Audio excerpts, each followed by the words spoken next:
Thank you so much for joining us. It looks like we've reached the top of the hour. Just to go over a few quick notes before we get started, we are recording today's session.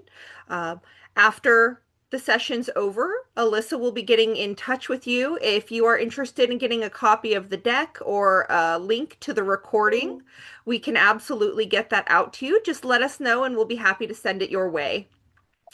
We also have the Q&A available today. If you have any questions, please put them into the Q&A box as they come. You don't have to wait till the end, though we will be waiting till the end of the presentation to answer those. So we'll have some time at the end. Again, since Alyssa will be emailing you as well, if you have questions that you do not want to ask during the presentation, you can get in touch with her or myself and ask us any questions. We'd be more than happy to go over any of this with you individually. That being said, let's go ahead and get started today. Today we're talking about AI agents that are designed to elevate. These days, a lot of people are worried about the struggle of AI as it comes up in the world. Being something new technologies sometimes come a little bit quick and we don't know always what to make of them. So people have the worry of being replaced or struggling to adapt to this new technology. And while that's absolutely something that's valid, experts believe, and we believe, that it's going to create new opportunities and make everybody a little bit more efficient at their job, not necessarily replace or give more issues, but more opportunities for us. Um, so today's webinar, we're going over modernizing ZOS, how AI can help you cut through the hype. We're going to explore the NewEra AI family, how it uses trusted data. It helps you maintain control, compliance, and stability. So thank you so much for joining us today. It's going to be a wonderful webinar. And with that, Paul, can you start to take us through the architecture that the AI is built on? Sure. Thank you, Sammy. Thanks for the setup, and I want to welcome everybody. Uh, it's true, people are concerned about AI. You can't turn over a rock without finding some negative statement about it replacing us or ultimately doing the whole job and in some way changing the whole world in the way in which we see it. We don't really see it quite that way.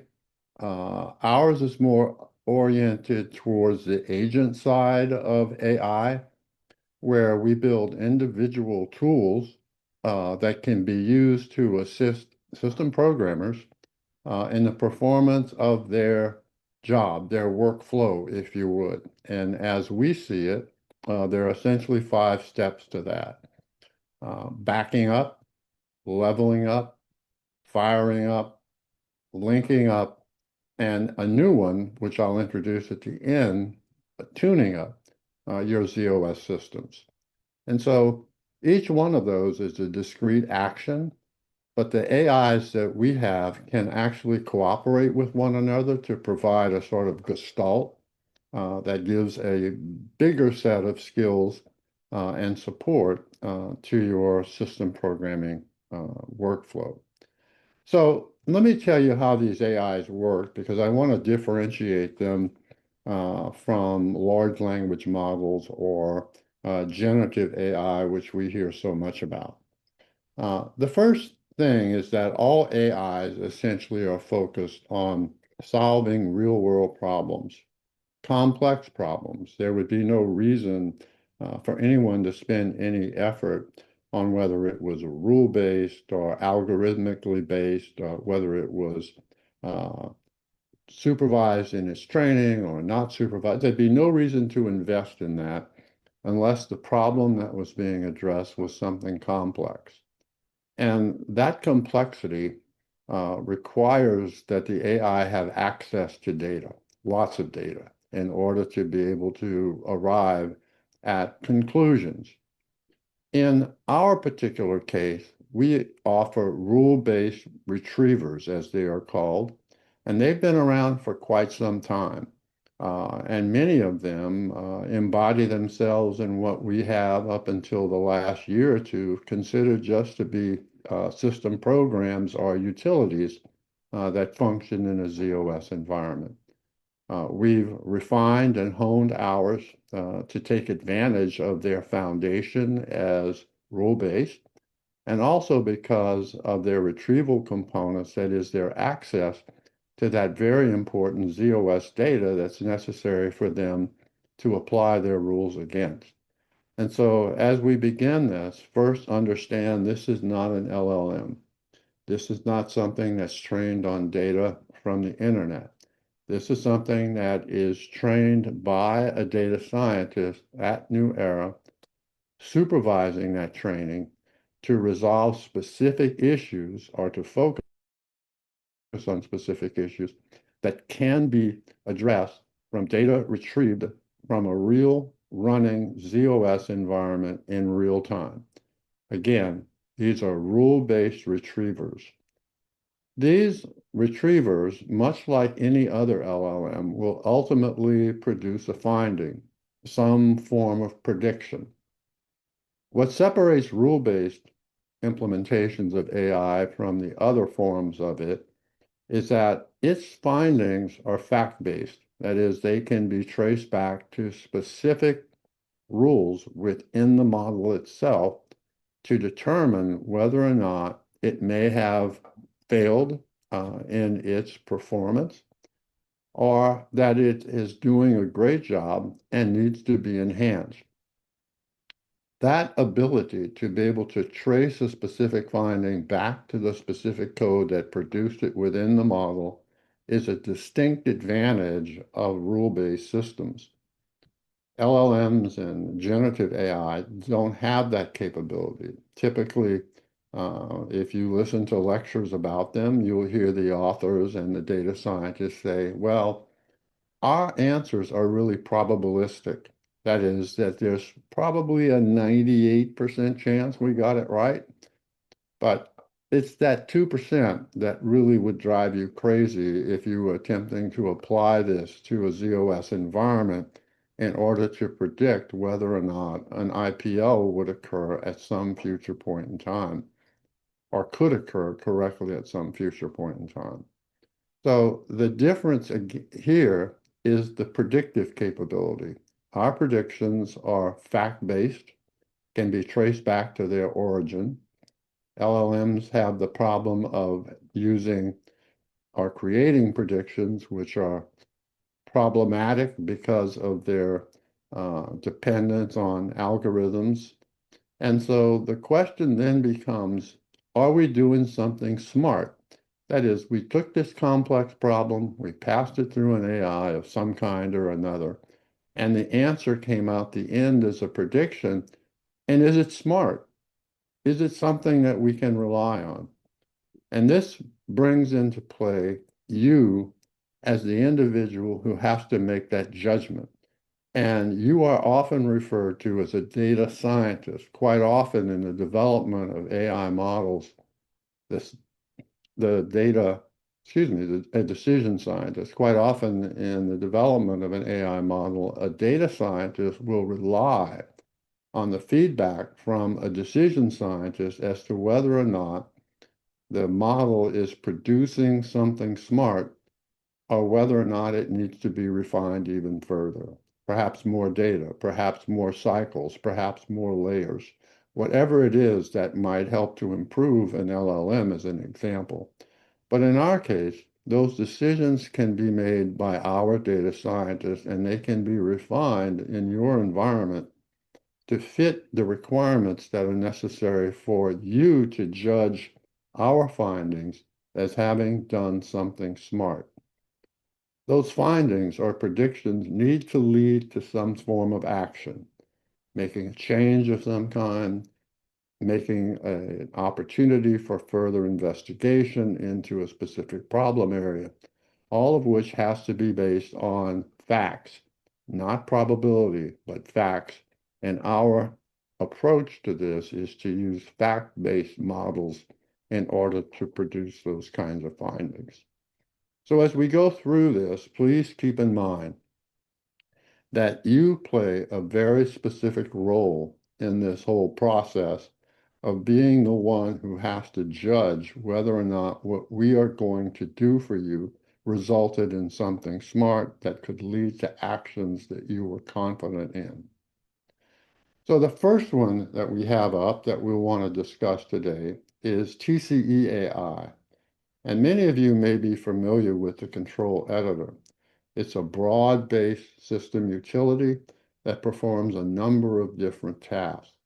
In this case, as an AI, it specifically focuses on making certain that there is always a verifiable backup of your critical components. Once this guy is installed, he immediately takes a, a backup of ParmLib, ProcLib, JCLlib, all the system libraries under its control and makes sure that those backups are constantly maintained in real time. As changes are made to members within them or components within them, it's automatically refreshing those backups and keeping a historical record of them so that there are numerous versions which can become available for recovery if that becomes necessary. Not just data sets, but also HSF files and other components that you might point it to, for example, like operator commands or system messages that could be important to you for your work in understanding the details of what's going on in the actual real-time operation of a ZOS environment. The ability for it to perform those tasks lead to certain offshoots of skill and capability, one of which is to apply its control and understanding of data sets and files down to a level of augmenting those controls that are available from RACF, ACF2, and Top Secret. And it offers a Trust tool set that allows you to achieve a zero trust environment in the most rigorous fashion that you attempt to apply it to. So this is a really great thing. It's really based on existing technology, but it's intended, as all of these, to be run in real time from the ISPF command line or to be run in the background through full automation. The next one up is Val Boot. Now, many of you have likely heard of validated boot or secure boot by now. It was something that IBM introduced in 3.2, I believe, and maybe rolled it back to 3.1. But essentially what's happening here is that because of the onslaught of technology that's being applied to the supply chain. And here I'm talking about things like DevOps and ML ops and their focus on continuous improvement and continuous deployment. We're going to see an ever increasing flow of updates from IBM, ShopZ, whatever the case may be, that will need to be leveled up into your ZOS environment more rapidly than it has been occurring in the past. Much of that will be driven by AI itself or quantum computing as it becomes essential to update your environment in order to protect against fundamental problems that might exist that might produce vulnerabilities. But one of the vulnerabilities that still exists today in the ZOS environment is what I like to think of as the last mile. That is where you become the owner of the update, modify it in some way to fit your environment, and then pass it on to those that have the responsibility for installing it and perhaps creating a new IPL in a secure boot.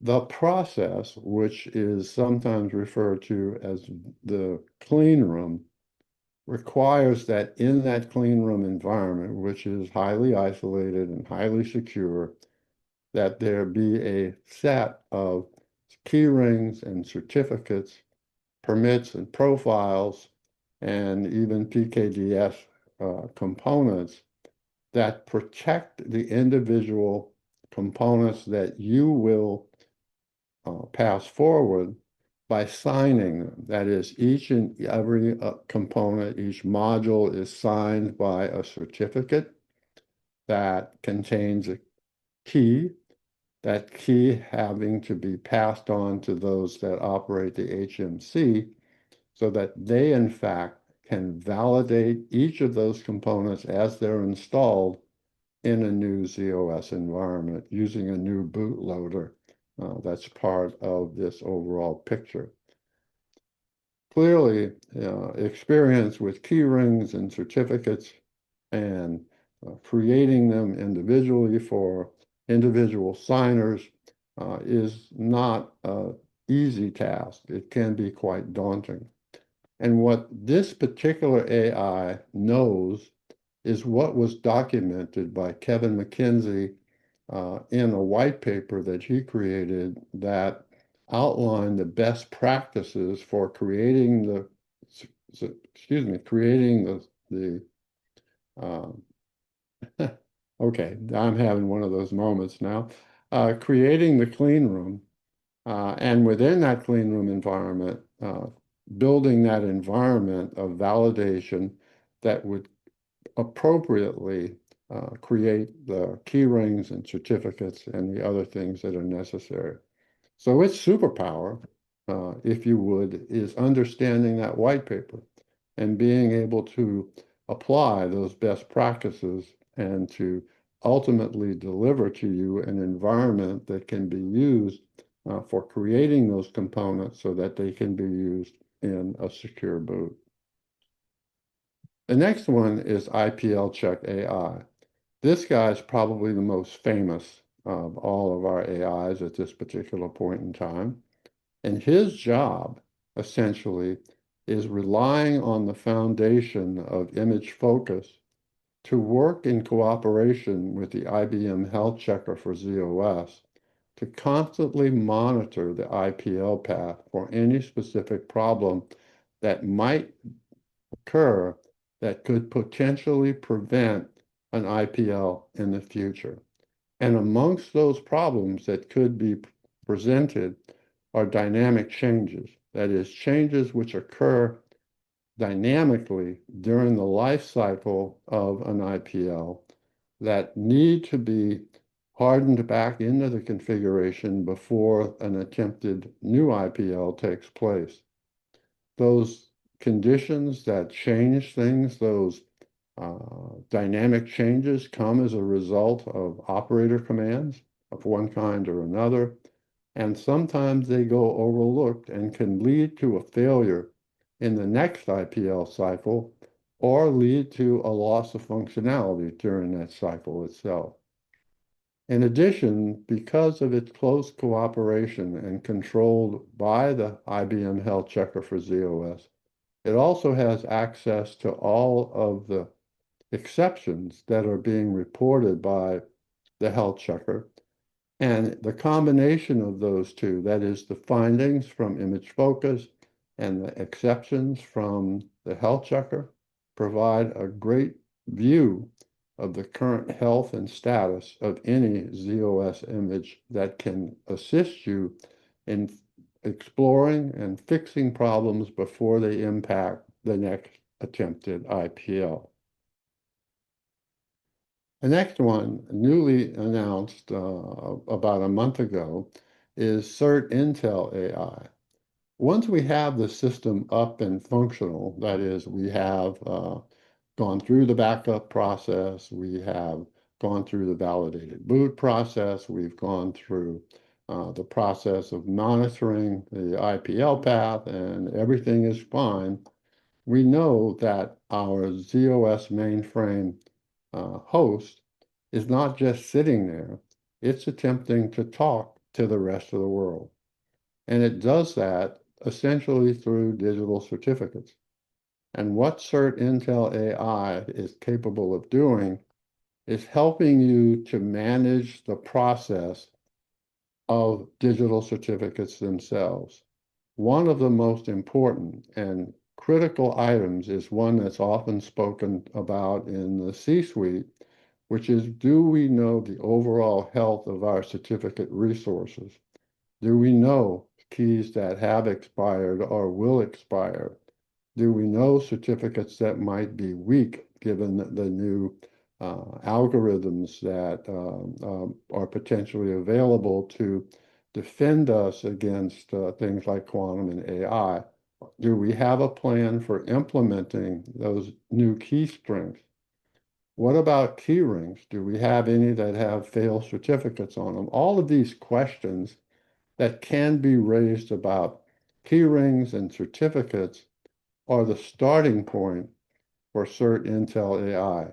That is, when you access him from the TSO command line, he will immediately present a dashboard that will show you the status of all the key rings, all the certificates, and give you an opportunity to explore them even more detail. But importantly, what he also is he understands how to generate these key rings. He understands how to generate certificates, both multi-SAN certificates and simple certificates. He understands how to create a request to a certificate authority to allow you to route that request to the certificate authority and how to install it when it comes back.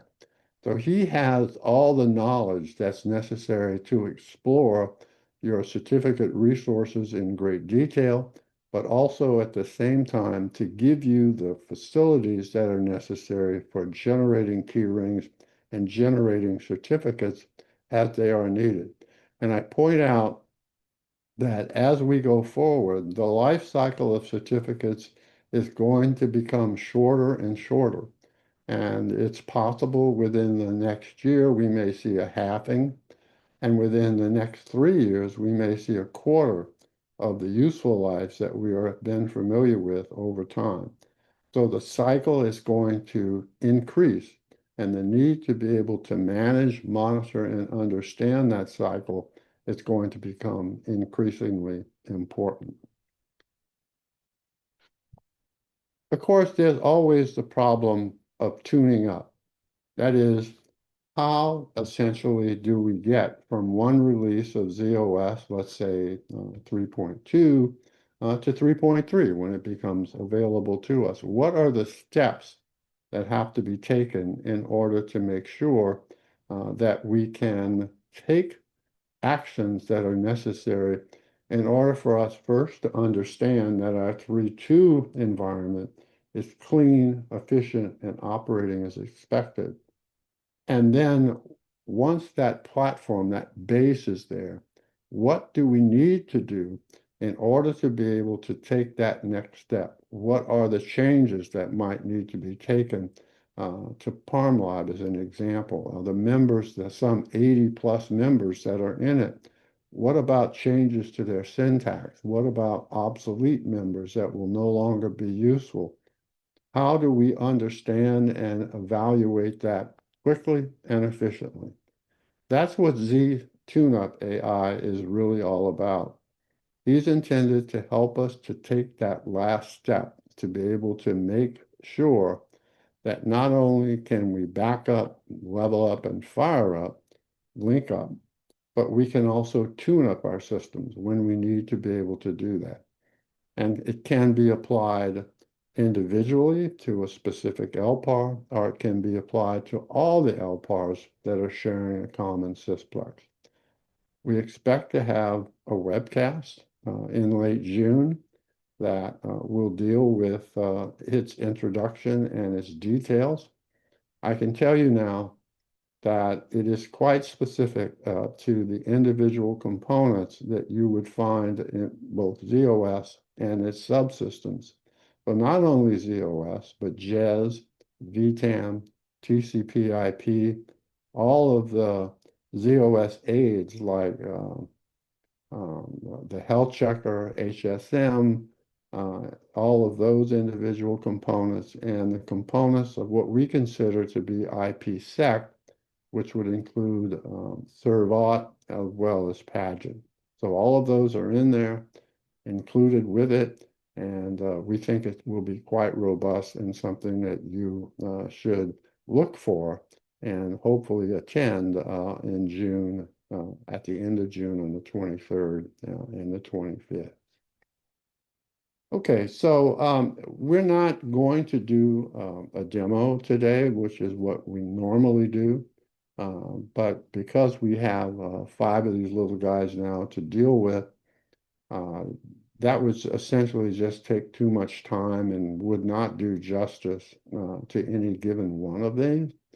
But as you will hear from Sammy as we end this and from me now, we are prepared to follow up on your interest and to give you a deep dive through a customer briefing on any one or all of these at a time and a place of your choice. So as I turn this back over to Sammy, let me just stress one additional item. These are quite reasonably priced. At $2,000 an LPAR per year, I think it's easy to get started and grow into the family over time. But as your needs change, or if you require more, then Sammy and Alyssa can talk to you more about our enterprise pricing, which I'm sure you'll also find to be quite reasonable. So Sammy, that's it for me today, unless we have some questions that I'd be happy to address. I'm going to turn it back over to you. Wonderful. Thank you so much, Paul. No questions did pop up yet. If you guys do have any questions out there, feel free to type them in. Or, as I mentioned at the beginning of the presentation here, Alyssa will be getting to you via email. She'll be following up. If you have any suggestions or there's anything that you were expecting or hoping to see today we didn't go over, any questions that weren't answered, feel free to respond to Alyssa's email. We would be happy, as Paul mentioned, to either get a one-on-one client briefing going or just answer whatever questions you might have. We can also get you out a copy of the slide deck, a link to the recording, or as we've said, we can do the full demonstration of any of these AI agents you might be interested in. And if you want to try it out free of charge for 60 days on your own system, we are happy to set that up for you as well. Um, you will be seeing the information for our June webinars that Paul mentioned coming out to your email as well. Feel free to sign up for those. We would love to see you out there as well. Um, and we very much thank you for your time today. Have a wonderful day.